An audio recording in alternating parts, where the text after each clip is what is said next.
Good morning. Man, so a while ago now, several months ago, I heard a voice say 1 Corinthians.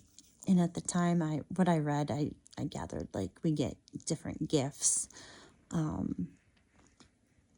Anyways, I took a minute this morning to read 1 Corinthians again in full, because I didn't ever read the full thing. You'd think I would have read the full thing since a voice told me 1 Corinthians. But anyways, I'm reading it today, and it's good, but also as I'm reading it, I'm like, man, you can just see how when you read the Bible, you really have to read it in full context and have discernment as you read it, and think to yourself, okay, what feels good in love and truth and that, okay.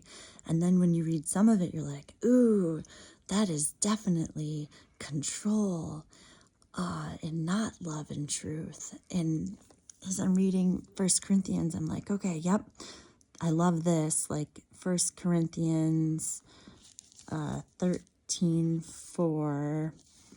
Love is patient and kind. Love is not jealous. It does not brag, does not get puffed up, does not behave indecently, does not look for its own interest, does not become provoked. It does not keep account of the injury.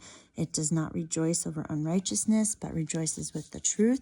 It bears all things, believes all things, hopes all things, endures all things. I think that is probably the most important thing that I've read in the Bible. And it's not easy to always abide by that, but I think remembering that is huge. And it talks about the gifts of speaking in tongues and having a gift of having like prophecy. And yeah, speaking in tongues is a gift, and having prophecy is a gift. And I don't speak in tongues, but I know someone who does, and it's a gift and it's beautiful. And I think I have some prophecy, at least with my own life and what I think is going to happen. Not sure about sharing that. I know the Bible says to share the prophecy stuff. I'm getting there. Anyways, but then you read some of this and it's like, oh,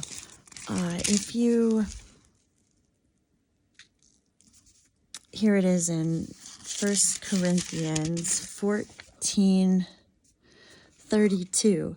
And gifts of the Spirit of the prophets are to be controlled by the prophets. For God is a God not of disorder, but of peace. Control. Are you kidding me?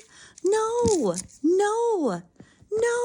Control. This is where you got to read with discernment and realize that the leaders of the world back then, they weren't going to release Bibles out to people, letting them know that we all have free will and we're all very capable of tuning into source and connecting. They want to control us. And then earlier in Corinthians, it talks about men and women, and this is a good one. This really got me. Oh boy, I should take a minute to make sure I got that. But essentially it stated that women come from men, and women are to wear things over their heads when they pray. Oh, I just really would like to read this out loud to you. Are you kidding me? Again, this is where it just gets so messed up. I'm sorry. Is there any instance throughout history where a man has given birth to a woman? No. Jesus was born from a woman's womb.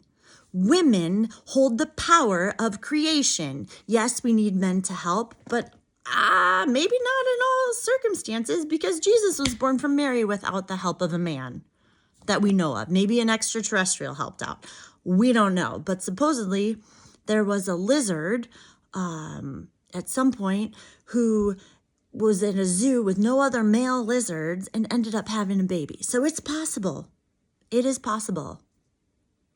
Anyways, but that's some more of this manipulational crap where women have been turded on throughout history, and that stuff, no. So when you read the Bible, use a little discernment and then release the anger.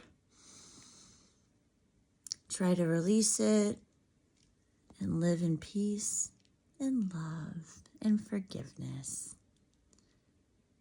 And forgive those who try to control others. We're all at peace because we all live in love. Anyways, check it out. It's craziness. Okay, this is fun. Oh, and then last night I was laughing because Brett, well, I guess I wasn't laughing. I got kind of angry. But on one of the cartoon shows, I guess they were making fun of something in the Bible where it talks about a woman talking about eating babies. And so Brett was like, okay, we're going to go look it up. It was in Kings. And it's funny and kind of weird when you read it just as is. Like a woman was like, I'm going to eat my baby and then we're going to eat your baby. And it's like, what? Because I didn't know about that. So then, yeah, it was funny on the cartoon, whatever. But it's like, why is that in there? So come to find out, that section of the Bible was when they were having like famine. People were starving. And the conditions were that bad that people were eating their children. They were cannibals. Can you imagine living in a life like that? I can't. So what it was it was like, no. The point is that kind of shit happens when we don't live a life in love and we don't love each other.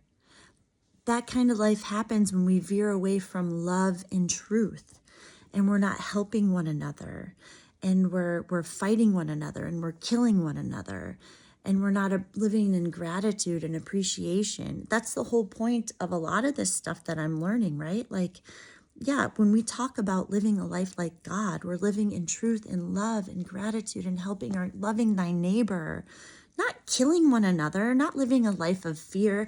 Stop watching the news, people. I sat down there for 5 seconds when I was in Florida and the news is on the TV.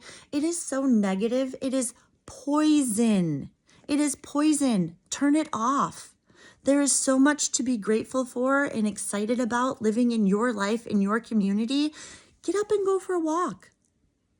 Get up and do some arts and crafts. Turn the music on. Turn a movie on. Turn Netflix on.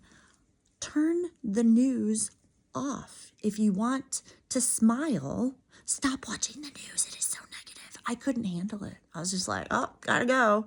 Oh, yeah, whatever. I could go on and on. Anyways, I gotta try to, it's been a crazy week of awesomeness, but it's like, woo, after go, I definitely need some Zen time. So I'm gonna try to get some Zen time today.